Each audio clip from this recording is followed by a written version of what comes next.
This week in the Premier League, Huddersfield fan jubilant after this act sees him banned from watching his team ever again. Harry the Hornet goes on stinging rampage.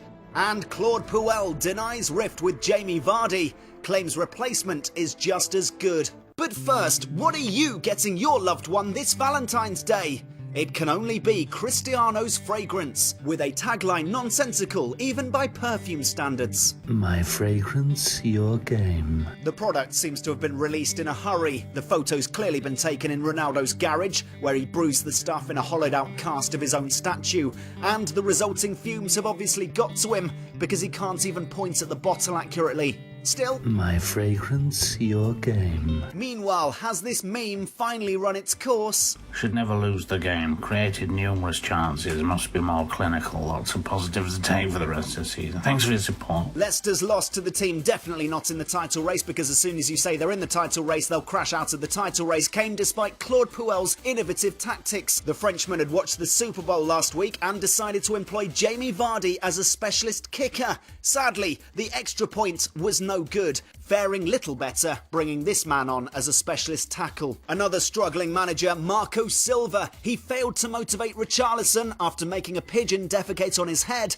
and was goaded by the Watford fans, who brought with them toy snakes. A reminder that these are fans of a club who have had 12 managers in 10 years. Over at Selhurst Park, there's so little between West Ham and Crystal Palace, the referee decided to award the game to the manager, who looked more like a bird of prey. It was a dead heat. Morale is high at Man United after another, quote, massive 3 points. We're keeping an eye on the footballers who described 3 points as massive in their tweets, and will be issuing fines at the end of the season. Solskjaer's positivity has certainly rubbed off on Juan Mata, who's quitting his blog to become a life coach. Listen, Anthony Martial, you are very good at playing football, you know that, right? Is the fuss being made over Paul Pogba a bit too much, however? In this celebration ritual, Matic places an imaginary crown on his head, and for whatever reason, Ander Herrera isn't allowed to watch. But crisis club of the week, Chelsea. Nothing went right for the team. Sarri, who before the game boasted to Pep that he could shake with either hand, got stage fright by the final whistle.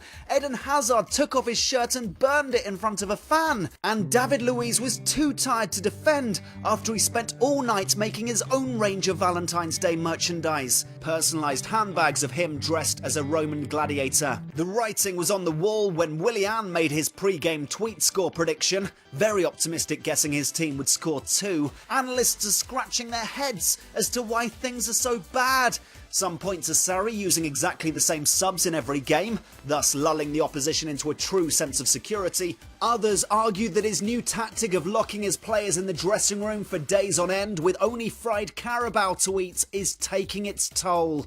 Poor Higuain. At this rate, being here is almost worse than having to endure the company of Cristiano Ronaldo. My fragrance, your game. Back to you!